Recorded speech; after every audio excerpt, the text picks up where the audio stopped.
Bismillahirrahmanirrahim. Assalamualaikum warahmatullahi wabarakatuh. Alhamdulillahi rabbil alamin. Wabihi nasta'inu ala umurid dunya waddin. Ashhadu an la ilaha illallah wahdahu la syarikalah. Wa ashhadu anna Muhammadan abduhu wa rasuluh. Sallallahu alaihi wa ala alihi wa sahbihi. Wa man sara ala nahjihi wa tamassaka bisunnatihi ila yaumiddin. Rabbi syrah li sadri wa yassir li amri wahlul 'uqdatam min lisani yafqahu qawli. Marilah kita panjatkan puja dan puji syukur kita kehadirat Allah Azza wa Jal. Di waktu yang mulia ini Allah izinkan kita untuk berjumpa kembali, berkumpul kembali, bermajelis ilmu. Yang Nabi SAW katakan, Man salaka tariqan yaltamisu fihi ilman sahhalallahu lahu bihi tariqan ilal jannah. Barang siapa yang menempuh suatu jalan untuk menuntut ilmu, maka Allah akan mudahkan jalannya menuju surga. Kita berdoa kepada Allah, semoga Allah berkenan melimpahkan ilmu yang bermanfaat, yang membuahkan amal saleh, sehingga bisa menjadi bekal kita untuk menghadap kepadanya di hari kiamat kelak. Amin ya rabbal alamin. Allahumma 'allimna bima yanfa'una wanfa'na ma 'allamtana wa zidna ilma ya rabbal alamin. Salawat dan salam semoga senantiasa tercurahkan kepada baginda kita, uswah hasanah kita, Nabi Agung Muhammad sallallahu alaihi wasallam, kepada keluarganya, para sahabatnya, serta segenap umat yang senantiasa setia mengikuti jalan hidup beliau dengan baik dan benar. Bapak, Ibu, dan hadirin rahimani wa rahimakumullah. Pembahasan kita masih tentang lawan dari tauhid. Pembahasan kita masih lawan dari tauhid, yaitu kesyirikan. Definisi kesyirikan disebutkan oleh penulis, wa ta'rifu syirki huwa da'watu ghairihi ma'ahu. Definisi syirik atau orang kita biasa menyebutnya dengan musyrik. Syirik itu perbuatannya, musyrik itu pelakunya. Ya, asal muasalnya demikian. Syirik itu perbuatannya, musyrik pelakunya. Namun orang kita biasa menyebutnya dengan musyrik. Apa definisinya? Da'watu ghairihi ma'ahu, yaitu berdoa kepada selain Allah Subhanahu wa taala dibarengi dengan doa yang dipanjatkan kepada Allah Subhanahu wa taala. Jadi orang yang melakukan kesyirikan itu adalah orang yang berdoa meminta kepada selain Allah, tapi juga terkadang dia memintanya kepada Allah. Di tengah kaum muslimin banyak orang yang semacam ini, terjatuh dalam perbuatan kesyirikan. Terkadang dia berdoa kepada Allah, terkadang kepada selain Allah. Dan ini adalah hakikat kesyirikan yang sebenarnya. Karena syirik itu artinya adalah menduakan. Syirik artinya adalah menjadikan adanya sekutu. Kalau bahasa kita sering mendengar kata syarikat. Syarikat itu apa? Perkumpulan atau persatuan. Asal muasalnya dari kata syirkah, bahasa Arab. Sama artinya, persatuan atau perkumpulan. Ya, beberapa orang berkumpul, bersatu, bersekutu untuk tujuan tertentu, tujuan yang sama. Ya, menjadi syarikat atau bahasa Arabnya syarikah. Nah, ini sama dengan kesyirikan. Kesyirikan dia mengumpulkan tujuan ibadahnya terkadang kepada Allah dan terkadang kepada selain Allah. Dan yang disebutkan oleh Syekh Muhammad bin Abdul Wahab di sini adalah da'watu ghairihi ma'ahu. Berdoa kepada selain Allah dibarengi dengan doa kepada Allah. Kenapa doa? Seperti yang kita sebutkan pertemuan yang lalu, doa merupakan inti dari ibadah. Dalam sebuah hadis yang riwayatnya diperselisihkan oleh para ulama, Nabi bersabda, ad-du'a'u mukhul ibadah. Doa adalah inti sari dari ibadah. Seperti yang kita jelaskan waktu lalu, orang yang beribadah sejatinya dia sedang berdoa kepada Allah dalam ibadahnya. Kita sholat, ya jelas, sholat itu dari awal sampai akhir isinya doa. Kita berpuasa, kita membayar zakat, hakikatnya adalah kita berdoa kepada Allah. Ya Allah, inilah amalan yang bisa saya tunaikan. Terimalah amalanku ini. Janganlah engkau tolak amalanku ini. Hakikatnya adalah demikian. Nah, orang yang melakukan kesyirikan, dia terkadang berdoa kepada selain Allah, terkadang berdoa kepada Allah. Orang-orang musyrik jahiliyah, sebagaimana yang diabadikan oleh Allah Subhanahu wa taala, wa idza raqibu fil fulki da'awullaha mukhlishina lahuddin falamma najjahum ilal barri idahum yusyrikun. Di antara kesyirikan mereka ketika mereka naik kapal, kemudian kapal itu dihantam ombak. Yang namanya bahtera, kapal itu tidak selalu jalan mulus. Ada kalanya goncang, ada kalanya tiba-tiba cuaca buruk tanpa bisa diprediksi sebelumnya. Kemudian kapalnya goncang. Wa idza raqibu fil fulki, ketika mereka menunggangi kapal mereka, bahtera mereka, kemudian ditimpa dengan goncangan yang demikian rupa, atau bahkan tanpa ada goncangan.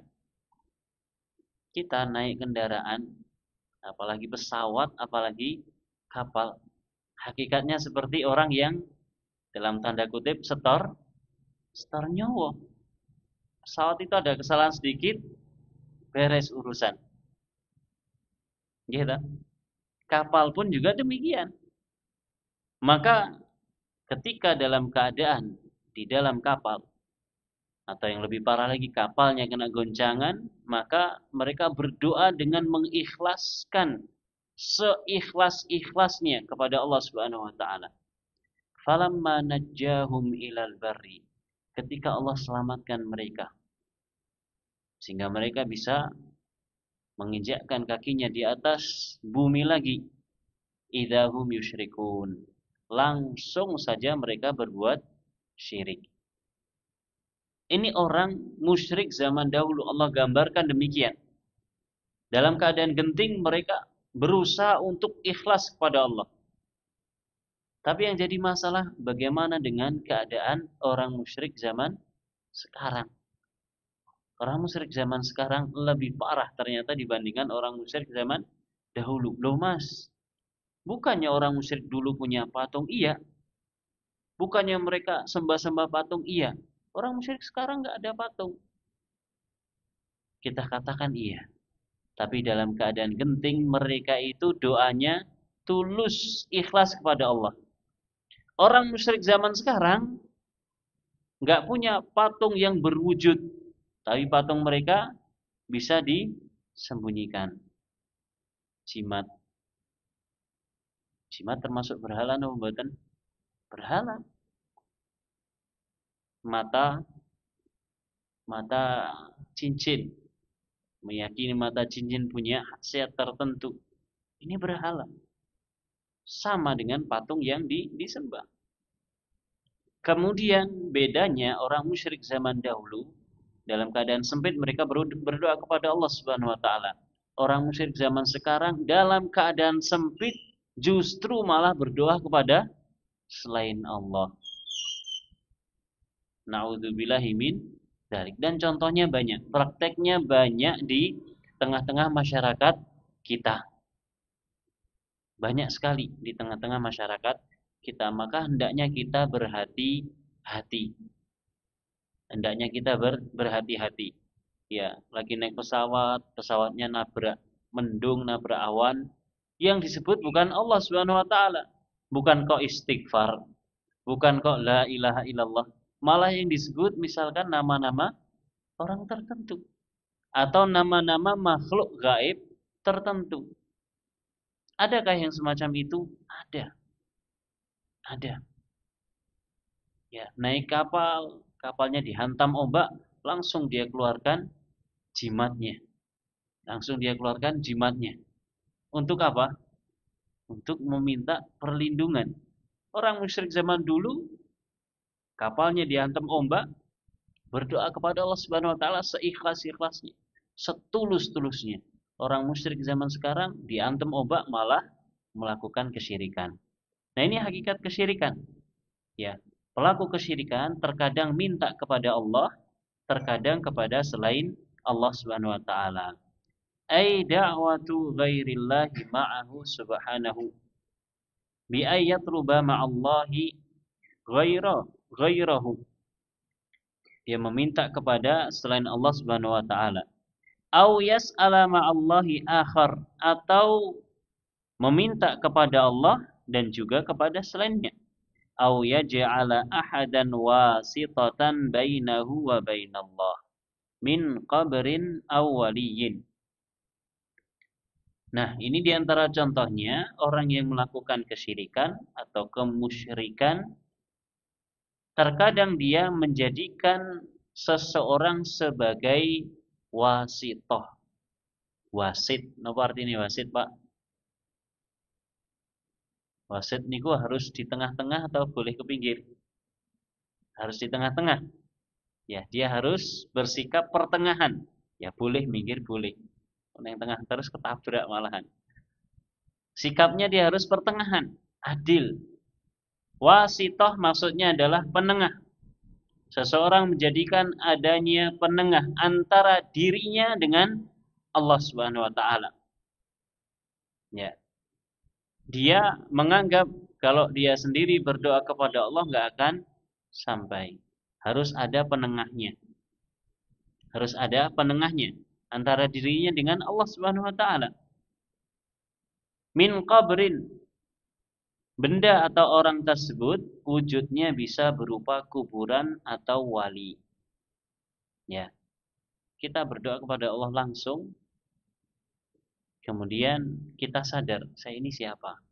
Saya banyak dosa. Saya baru hijrah akhir-akhir ini. Dulu-dulu saya seperti apa? Ora pantes lek langsung donga tinunga kepada Allah Subhanahu wa taala. Butuh orang soleh yang menjadi perantara. Butuh orang yang kulonwun kepada Allah Subhanahu wa taala. Akhirnya apa? Mendatangi kuburan. Kuburan orang soleh, kuburan wali. Meminta kepada orang soleh atau wali yang dikuburkan di dalam kuburan itu supaya menjadi perantara kepada Allah. Kenapa? Karena sadar diri kita nggak pantas untuk kepada Allah Subhanahu wa taala secara langsung. Nah, ini adalah bentuk di antara bentuk kesyirikan. Menjadikan adanya perantara antara dia dengan Allah. Dan perantara tersebut yang parah adalah perantara yang sudah tidak bisa menjadi perantara. Nah, kuburan atau penghuni kubur orangnya sudah meninggal.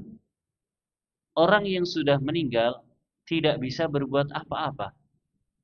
Justru seharusnya kita yang masih hidup merasa kasihan dengan mereka. Harusnya kita yang masih hidup, kita yang mendoakan mereka. Bukan kita yang minta kepada mereka. Supaya mereka jadi perantara kita kepada Allah. Kasihan. Ya sudah wafat, meninggalnya karena COVID misalkan. kemudian kita sakit, ya sakit menaun, nggak sabar dengan sakitnya, kemudian kita datang ke situ minta kesembuhan. Ora kelingan kok sampean. Lah pripun? Nah, dulu Kiai Fulan ini, Wali Fulan ini meninggal dengan sebab Covid. Kok sekarang jenengan minta kesembuhan dari Wali Fulan? Ya, saya nggak minta kepada Wali Fulan. Saya cuma minta Wali Fulan supaya memintakan kepada Allah Subhanahu wa taala. Loh, Wali Fulan ini aja dulu pas kena Covid minta kepada Allah nggak dikasih kesembuhan. Gimana sekarang dia sudah meninggal gara-gara sakit juga disuruh memintakan untuk diri, untuk orang lain. Maka tentu sangat jauh. Nah, ini adalah bentuk di antara bentuk-bentuk kesyirikan. Makanya kalau kita ziarah kubur Bapak Ibu rahimani wa rahimakumullah, yang kita lakukan yang pertama mengucapkan salam kepada mereka. Yang kedua mendoakan mereka. Jadi kalau kita di kuburan, kita itu mendoakan mereka. Berdoa kepada Allah untuk mereka. Memohonkan ampun, memohonkan istighfar untuk mereka, memohonkan rahmat untuk mereka, memohonkan keridhaan dari Allah untuk mereka, memohonkan surga untuk mereka, memohonkan supaya diringankan hisab dan azabnya. Ini doa kita untuk penghuni kubur yang kita ziarahi. Bukan sebaliknya. Ya, bukan sebaliknya. Kita meminta kepada mereka. Mereka sendiri sangat butuh kepada doa-doa yang kita panjatkan kepada Allah. Bid-du'ai awil isti'anati wa tawajjuhi ilai. Ya, menjadikan perantara antara dirinya dengan Allah dengan berdoa atau memohon pertolongan atau tawajjuh menghadap kepada mereka penghuni kubur, au ghairi dzalika min anwa'il ibadah, atau selainnya dari macam-macam peribadahan. Ya, tidak boleh. Ya, tidak boleh. Ya, seperti kita katakan, justru mereka itu sangat butuh kepada doa-doa kita. Kalau kita ziarah kubur, jangan kita ngeluh. Ya, jangan kita ngeluh. Mbok, ya misalkan dipegang maisani. Mbok, anakmu arep ngepek mantu, putumu arep dilamar. Ada yang pernah seperti itu, Pak? Bu, curhat ke kuburan. Curhat ke kuburan. Ya, tidak boleh dan tidak bisa mendengar mereka itu. Tidak bisa mendengar, sudah meninggal. Dongakno ya, Mbok, utawa gampangno ya, Mbok. Wah, ini parah. Meminta kemudahan dari orang yang sudah meninggal. Ya, tidak boleh. Wa in syi'ta qulta asyirku huwa musawatu ghairillahi billah fima huwa min khasaisillah. Definisi yang lain, kalau kita ingin mendefinisikannya, yaitu definisi syirik, musawatu ghairillahi billahi, menyamakan selain Allah dengan Allah, fima huwa min khasaisillah, dalam perkara-perkara yang menjadi hak kekhususan Allah. Ini definisi lain dari kesyirikan yang lebih umum tentunya. Kita menyamakan Allah dengan selainnya dalam hal-hal yang menjadi kekhususan Allah Subhanahu wa taala. Ibadah itu adalah hak khusus untuk Allah. Nggak boleh kita tujukan kepada selain Allah. Penciptaan, ya kita meyakini tidak ada yang menciptakan alam semesta ini kecuali Allah. Maka kita tidak boleh meyakini adanya kekuatan tertentu yang ikut andil dalam penciptaan alam semesta atau memberikan rizki atau mengaturnya. Nggak boleh, karena itu adalah bentuk kesyirikan, menyamakan selain Allah dengan Allah Subhanahu wa taala. Ya, kita meyakini ada seseorang yang memiliki ilmu yang luas, guru kita misalkan ilmunya luas, tidak boleh. Ya, karena bisa mengantarkan kepada kesyirikan. Bahkan Bapak Ibu rahimani wa rahimakumullah, ada sebagian para ulama yang memandang meletakkan kaligrafi lafaz Allah dengan lafaz Muhammad berjejeran itu juga termasuk tidak boleh.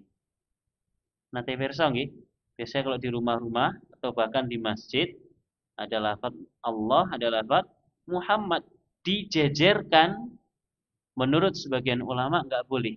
Kenapa? Karena menyamakan ini lafaz Allah dengan selain Allah, yaitu Muhammad sallallahu alaihi wasallam. Maka ini tidak boleh. Jenengan nek mirsani ten Masjidil Haram utawi Masjid Nabawi. Tidak ada nama-nama selain Allah yang dipajang. Semuanya adalah nama Allah, Allahu Akbar, dan seterusnya. Kecuali beberapa tempat saja. Namun itu tidak digandengkan atau disejajarkan dengan ya kaligrafi yang tertulis lafaz Allah. Kenapa? Karena menghindari kesyirikan, menyamakan selain Allah dengannya, dengan Allah Subhanahu wa taala. Nah, ini ya kalau yang masih punya kaligrafi di rumah, ya ada lafaz Allah, ada lafaz Muhammad sejajar, maka ya saran saya dilepas salah satu atau dipindah salah satu. Salah satu ditaruh mana, salah satu ditaruh mana supaya tidak mensejajarkan. Supaya tidak mensejajarkan. Wallahu taala a'lam. Ini definisi syirik yang lebih luas, menyamakan selain Allah dengan Allah dalam perkara-perkara yang menjadi kekhususan Allah. Wa man mata 'ala syirki istahaqqa dukhulal jannah. Orang yang meninggal di atas kesyirikan, maka dia berhak untuk masuk ke dalam neraka. Orang yang meninggal di atas kesyirikan. Artinya, dia meninggal, dia pernah melakukan kesyirikan dan tidak pernah bertobat dari kesyirikan tersebut. Dia adalah pelaku kesyirikan, kemudian Allah wafatkan. Allah wafatkan. Dalam keadaan dia tidak bertaubat dari kesyirikan tersebut. Atau yang lebih parah, na'udzubillah, orang yang meninggal di tengah-tengah atau sedang melakukan kegiatan kesyirikan. Makanya hati-hati Bapak Ibu rahimani wa rahimakumullah. Ya, negara kita terutama Jawa, terutama kita yang ada di wilayah kita saat ini, banyak sekali acara-acara atau kegiatan-kegiatan perayaan hari nasional ataupun hari agama. Nah, tidak jarang perayaan ini ya dibubui acara-acara yang mengandung unsur kesyirikan. Jangan sampai kita bermudah-mudahan, kemudian kita ikut, nah pas kita di situ kita sedang dicabut nyawanya oleh Allah Subhanahu wa taala. Contoh sederhananya, lagi gotong apa sing sego sing dianu niku lho. Pokoke niku lagi gotong niku, kemudian Allah wafatkan. Atau lagi rayahan, lagi royoan, kemudian Allah wafatkan. Atau lagi ya acara intinya lagi dungoni, Allah wafatkan. Dalam keadaan syirik. Memohon kepada selain Allah Subhanahu wa taala. Ya dibuat nasi yang munju-munju niku dan seterusnya. Apa sih tujuannya? Apakah untuk Allah Subhanahu wa taala? Tidak. Allah tidak butuh seperti itu, tidak. Kalau kita buat munju-munju kemudian kita makan bareng di musola atau di masjid, tidak ada masalah. Yang jadi masalah di arak keliling, kemudian ditungani supaya diterima oleh arwah-arwah yang menunggu kampung tersebut, supaya enggak ganggu, supaya mereka puas. Ya kan? Ini kesyirikan. Memohon perlindungan kepada selain Allah Subhanahu wa taala. Kalau seseorang diwafatkan oleh Allah dalam keadaan demikian, ngeri. Berarti meninggal dalam keadaan melakukan kesyirikan, dalam keadaan musyrik. Ngeri.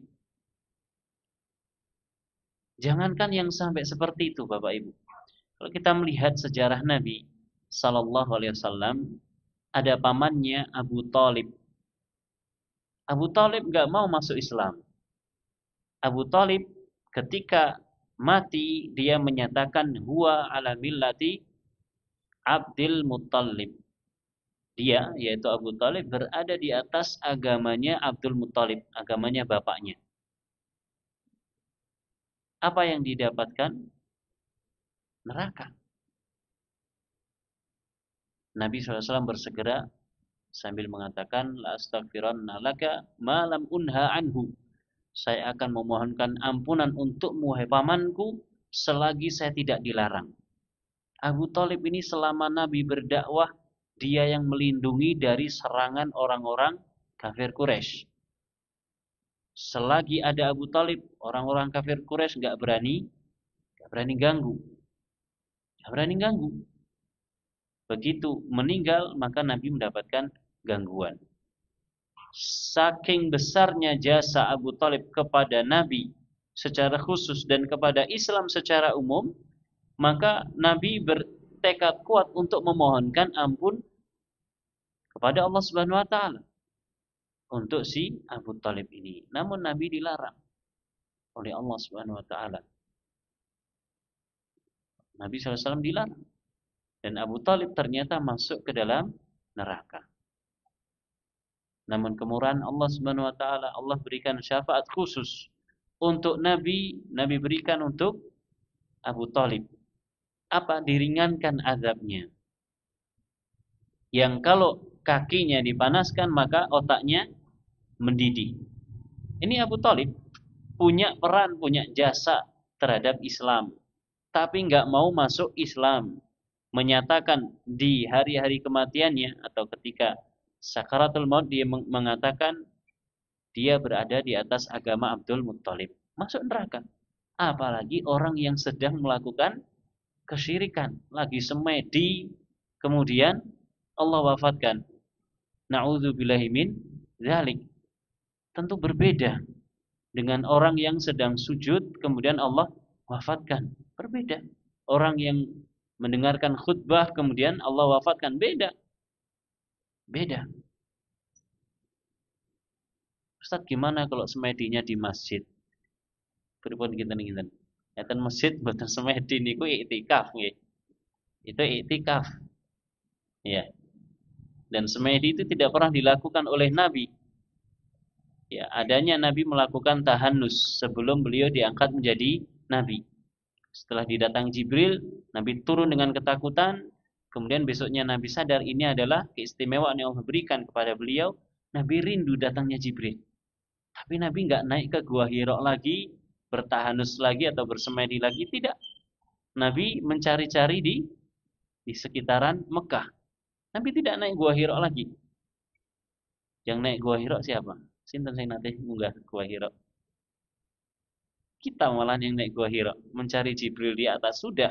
Nabi saja sekali ketemu Jibril di situ sudah nggak naik lagi untuk mencari Jibril, nggak semedi lagi.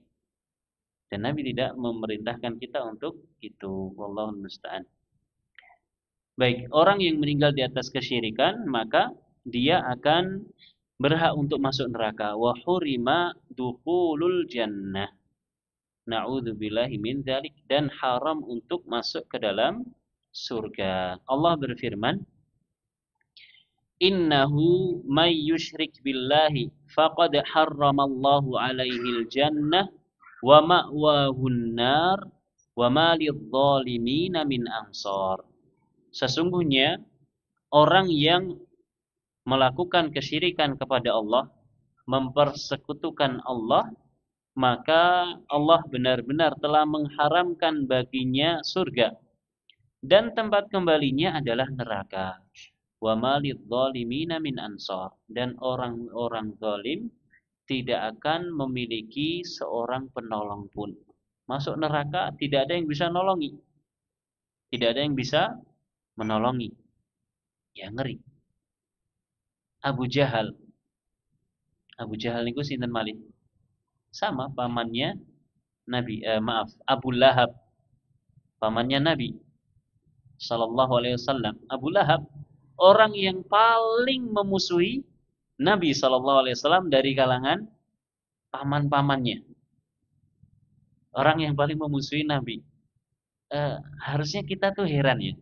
Kenapa? Abu Lahab ini punya ponakan. ponakannya sama Allah Subhanahu wa taala diberikan kemuliaan jadi nabi. Harusnya dia itu bangga gitu loh. Ponakanku jadi nabi. Jelek kita, ponakan kita jadi bupati. Bangga apa bangga? Bangga. Jadi polisi we ponakane bangga, apalagi jadi bupati. Apalagi ini jadi nabi. Herannya Abu Lahab ini malah menjadi pemimpin yang memusuhi Nabi Shallallahu Alaihi Wasallam. Orang yang mengomando orang-orang Quraisy untuk memusuhi Nabi. Ada beberapa orang yang menjadi komandonya Quraisy untuk memerangi Nabi. Salah satunya adalah si Abu Lahab dari keluarga Nabi. Abu Lahab, dia diadab oleh Allah Subhanahu Wa Taala. Dia diadab oleh Allah Subhanahu Wa Taala dengan azab yang pedih di neraka, disebabkan permusuhan yang dia lakukan kepada Nabi Shallallahu Alaihi Wasallam. Dan azab tersebut ditambah oleh Allah Subhanahu Wa Taala dengan apa? Dengan istrinya yang menjadi pelayan azabnya. Allah Subhanahu Wa Taala sebutkan dalam surat Al-Lahab, tabbat yada abi lahabi wa tab ma aghna anhu maluhu wa ma kasab sayasla naran dzata lahab. Abu Lahab ini akan masuk ke dalam neraka yang menyala-nyala. Terus wamra'atuhu hammalatal hatab fi jidha hablum mim masad. Istrinya ketika nanti Abu Lahab masuk ke neraka, istrinya dia yang akan membawakan bahan bakar neraka. Dan dia yang akan memasukkan kepada Abu Lahab yang sedang diadab. Kira-kira gimana? Azab neraka ditambah dengan azab dari orang yang tercinta. Subhanallah. Dan ayat ini turun ketika Nabi memanggil orang-orang Quraisy di Jabal Abu Qubais. Ya, wahai orang-orang Quraisy, datanglah. Kemudian Nabi mengatakan di balik gunung ini ada pasukan yang menyerang kita. Percaya enggak? Percaya. Ma jarrabna laka illa sidqan. Kami enggak pernah tahu darimu kecuali kejujuran. Kemudian Nabi mengatakan, sesungguhnya saya adalah seorang pemberi peringatan akan adanya azab yang pedih. Apa jawaban Abu Lahab? Tabban laka ya Muhammad sa'iral yaum. Celoko kowe Muhammad sak dawani dina iki. Alihada jamak tanah. Apa cuman karena urusan seperti ini engkau mengumpulkan kami, wong sak Quraisy dikumpulke? Maka Allah turunkan ayat tersebut. Di awal-awal kenabian Nabi SAW, mungkin di tahun 2 atau 3. Dan bukti kebenaran Al-Quran, Abu Lahab mati dalam keadaan kufur. Di mana Pak wafatnya? Matinya Abu Lahab. Tewasnya Abu Lahab di mana? Tenundi di perang Badar. Betul atau tidak? Betul? Bukan. Di perang Badar dia selamat. Pulang ke Mekah merencanakan perang Uhud, kemudian dia terkena penyakit ya yang pada akhirnya dia ditinggalkan bahkan sama anak-anaknya, membusuk. Kemudian setelah mati diangkat sama anaknya, ditaruh di atas gunung, dilempari pakai batu. Nas'alullah assalamul afiyah. Ya, ngeri kesudahan orang-orang yang memusuhi Islam, memusuhi Nabi sallallahu alaihi wasallam. Itu di dunia. Di akhirat azabnya dilipat gandakan. Nabi sallallahu alaihi wasallam bersabda, "Man mata wa huwa yad'u min dunillahi niddan dakhalan nar." Rawahul Bukhari. Barang siapa yang meninggal dalam keadaan memohon kepada selain Allah, maka dia akan masuk ke dalam neraka. Orang yang meninggal dalam keadaan masih melakukan kesyirikan. Entah itu dia pernah melakukan kesyirikan, masih meyakini ya, makhluk-makhluk tertentu bisa memberikan manfaat untuk dirinya dan dia belum bertobat, atau dia meninggal dalam keadaan pas lagi melakukan kesyirikan. Kata Nabi SAW, dakhalan nar, akan masuk ke dalam neraka. Na'udzubillahi min dzalik. Makanya penting Bapak Ibu mempelajari tauhid, mempelajari syirik itu penting. Capek-capek kita beribadah, ternyata tujuan ibadah kita salah. Rugi, rugi. Ya, capek-capek kita beribadah, ternyata selama ini ibadah kita ya berbau kesyirikan, mengandung unsur kesyirikan, ya rugi. Kemudian wad dalilu ala anna a'dhama ma amara Allah bihi tauhid. Dalil yang menunjukkan bahwa perkara yang paling besar yang Allah perintahkan adalah tauhid. Wa anna a'dhama ma naha Allahu anhu wa syirk, dan perkara terbesar yang Allah larang adalah syirik. Dalilnya adalah firman Allah Subhanahu wa taala, wa'budullaha wa la tusyriku bihi syai'a. Dan beribadalah kepada Allah, ai afriduhu bil ibadah, esakanlah Allah ketika beribadah. Ketika kita beribadah, jadikanlah Allah satu-satunya tujuan ibadah kita. Apapun bentuk ibadahnya. Apapun bentuk ibadahnya. Jadikanlah Allah satu-satunya tujuan ibadah kita. Jadikanlah Allah satu-satunya objek ibadah kita. Wala tusyriku bihi syai'an, dan janganlah engkau menyekutukannya dengan sesuatu apapun. Fala taj'alu ma'ahu andadan wala nudhara wala ashbah wala fi la fi qalili syirki wala fi kabiri wala fi katsirihi. Janganlah kalian menjadikan untuk Allah sekutu ataupun tandingan ataupun yang menyerupai Allah Subhanahu wa taala. Jangan kalian lakukan hal tersebut baik kecil ataupun besar. Ya, kesyirikan kecil tetap berbahaya. Lah rapopo lah cilik-cilian, enggak boleh. Ya, syirik itu jangan diremehkan meskipun kecil berbahaya. Wahdaru syirka wa ghawailahu wa asbabahu, dan hati-hatilah terhadap kesyirikan serta hal-hal yang bisa mengantarkan kepada kesyirikan. Banyak sekali Bapak Ibu yang bisa mengantarkan kepada kesyirikan. Apalagi di zaman kita sekarang ini. Ini diantaranya. Napa niki? HP. Subhanallah. Orang melakukan ibadah sambil disyuting. Nah, ini disyuting nih. Orang melakukan ibadah sambil disyuting. Ya, ngimami sambil disyuting. Disyuting sendiri sama imamnya. Disyuting sendiri sama imamnya. Adzan, sebelum adzan ditata dulu, disyuting. Iya kan? Bisa mengantarkan kepada riya atau sum'ah. Riya pamer, sum'ah ingin didengar sama orang. Kailo, Masya Allah, kailo, Masya Allah. Bahkan ya yang sangat miris, orang sedang tawaf mengelilingi Ka'bah sambil napa? Bukan selfie lagi. Sambil live. Kalau selfie ngerekam untuk dia sendiri masih mending sekarang ini. Tapi sambil live. Saya nggak tahu, awal-awal saya nggak tahu maksudnya apa gitu. Live itu yang bagaimana saya nggak tahu. Baru kemarin saya dikasih tahu. Itu sambil live. Oh, ya Allah, mbok yongko. Ya, mbok yongko lek wis rampung, ya nyoteng-nyoteng ngono ora apa-apa.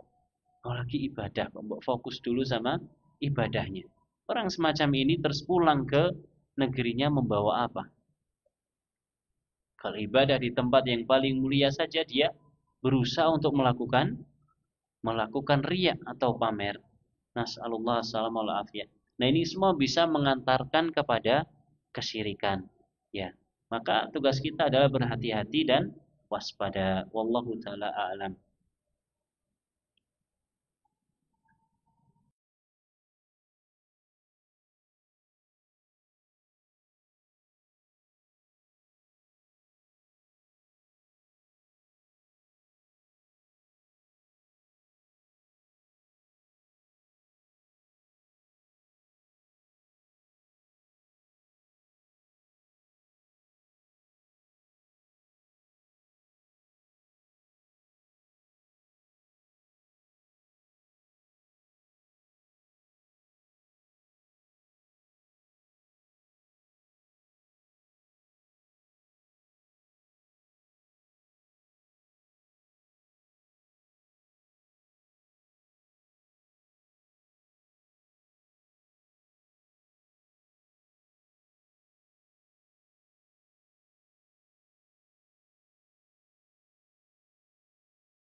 Baik Bapak Ibu, kita selesaikan sekalian satu paragraf. Fa'alal abdi an yuhaqqiqal imana bihi subhanah. Wajib bagi setiap hamba untuk merealisasikan keimanan kepada Allah Subhanahu wa taala. Wa an yakfura bididdihi minal andadi wasyuraka.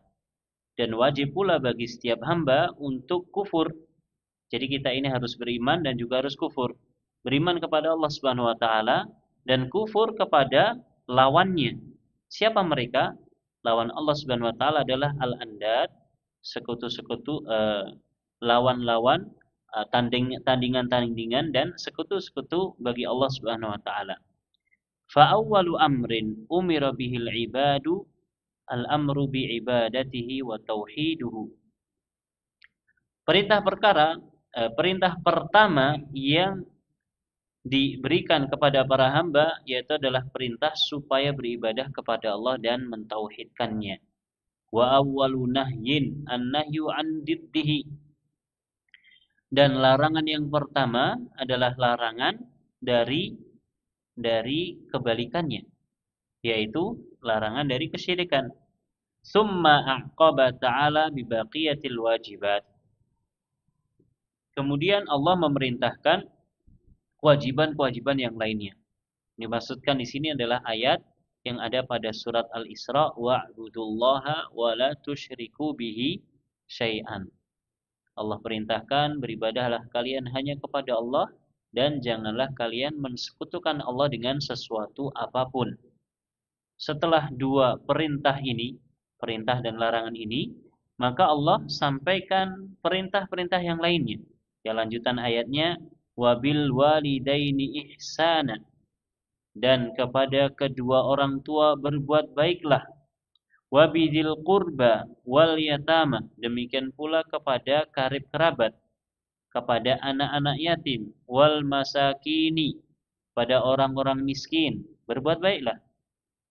Wal jari dzil qurba, demikian pula kepada tetangga dekat, wal jaril junubi, dan tetangga jauh, wasahibi bil jambi, sahabat dekat, wa bnis sabil, kemudian orang yang sedang berada di perjalanan, wa ma malakat aimanukum, demikian pula berbuat baiklah kepada para budak yang kalian kuasai. Ya.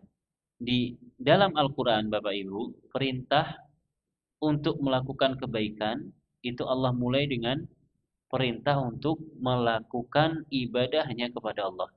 Perintah untuk bertauhid kepada Allah Subhanahu wa taala dan larangan dari kesyirikan.